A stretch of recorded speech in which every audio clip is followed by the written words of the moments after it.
ассалому алайкум дӯстон, хуш омадем ба шабакаи мо. Дар навори имрӯза оиди тозатарин ва муҳимтарин хабарҳо аз ҷаҳони ММА гап мезанем. Барои пешравии канали мо лайкро зер карда 3-4 калима комментаре нависен. мо боша наворо оғоз мекунем. Варзигари тоҷик чемпиони пешинаи Eagle FC Фаридун Одилов метавонад ки бо ташкилоти ACA шартнома банда. Оиди чиз шаби гузашта ёрдамчии президенти ташкилоти ACA Асланбек Бадаев хабар дод. Биёни суханҳои ӯро гӯш мекунем. мо ҳозир бо Фаридун Одилов гуфтушунидҳо гузаронида истодаем. мо шартҳои худро ба ӯ пешниҳод мекунем.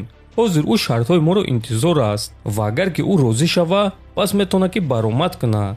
ӯ имконият дорад ки аллакай дар якум турнири соли 2023 баромад кунад. Фаридун ҷангвари машҳур аст ва мухлиси хеле зиёд дорад ва ӯ дар вазни ним вазн, яъне 93 кг баромад кардан мехоҳад, чунки вазн камкунӣ барои ӯ душвор аст. дар ташкилоти мо ҷангварони вазни ним вазн каманд ва ма фикр мекунам ки ӯ ин вазни моро бақувваттар мекунад. Фаридун гӯштини хуб дорад ва дар стойка низ хуб меҷангад. феъли чемпионӣ дорад ва тамоми 5 раунд ҷангида метавонад. ма фикр мекунам ки ӯ барои мо хуни нав мешавад ва моро боз ҳам сахттар мекунад, гуфтааст Бадаев. ва дӯстон, дар ташкилоти ACA дар ҳақиқат ҷангварони сахт бисёранд ва ман фикр мекунам ки ба монанди Eagle FC ҳар як маротиба барои Фаридун рақиб намекобанд.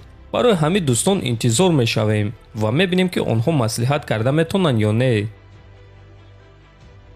ситораи UFC Ҳамзат Чимаев гуфт ки айни замон оиди муҳорибаи навбатии ӯ чӣ гапу корҳо шуда истодааст. ман аллакай лагери тамринии худро оғоз кардам ва айни замон ман намедонам ки рақиби ман кӣ мешавад. номҳои рақиб доимо иваз шуда истоданд. ҳар ҳафта ба ман номи рақиби навро мегӯянд, аммо ягон кас ҷангидан намехоҳад. онҳо бисёр гап мезананд ки бо ман ҷангидан мехоҳанд, аммо вақте ки ба онҳо шартномаро пешниҳод мекунанд, ҳамаашон мегурезанд. барои ман фарқ надорад ки муҳориба дар вазни миёна ё ин ки ним миёна мегузарад. асос ба ман рақиб диҳанд, чунки ман аз ҳамаи ин корҳо хаста шудам. кофтани рақиб, дар саҳифаҳои иҷтимоӣ гап задан, ин бозии ман нест. ман бояд барои унвон муҳориба гузаронам. рекорди Алекс Перейра 6 ғалаба ва 1 бохт аст. ӯ шикаст хӯрдагӣ аст, аммо бошум ягон маротиба дар карьераи худ шикаст хӯрдагӣ нестам. Перейра бошад дар шахсе бой додагӣ аст ки ҳатто дар UFC баромад намекунад. аммо агар ки UFC ин чизро нахоҳанд, агар ки Перейра ин чизро нахоҳад, пас ман чӣ кор карда метавонам? агар ки онҳо аз ман гурехтанро идома диҳанд, пас ба ман ҳадиақал ягон рақиб диҳен, тамом, гуфтааст Чимаев. чемпиони пешинаи UFC дар вазни сабук Чарлз Дубронкс Оливейра дар муҳорибаи Ислам Махачев ва Александр Волконовский прогнози худро дод. агар ки Ислам дистансияро кӯтоҳ карда Алексро ба замин афтонад, пас ҳамаи кор ба анҷом мерасад.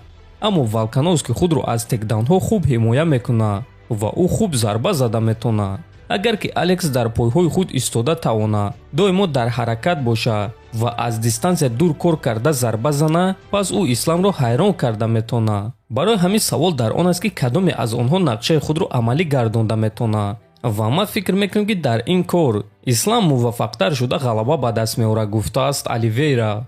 хотиррасон мекунам ки муҳорибаи Ислам Махачев ва Александр Волконовский рӯзи 12 феврал дар турнири UFC 284 дар Австралия баргузор мегардад. дӯстон, шумо бо прогнози додаи Чарлз Оливейра розӣ ҳастен ё не? метавонед фикротонро нависен. ҳатман дар канали мо обуна шавед то боздид хонободу сарбаланд бошен.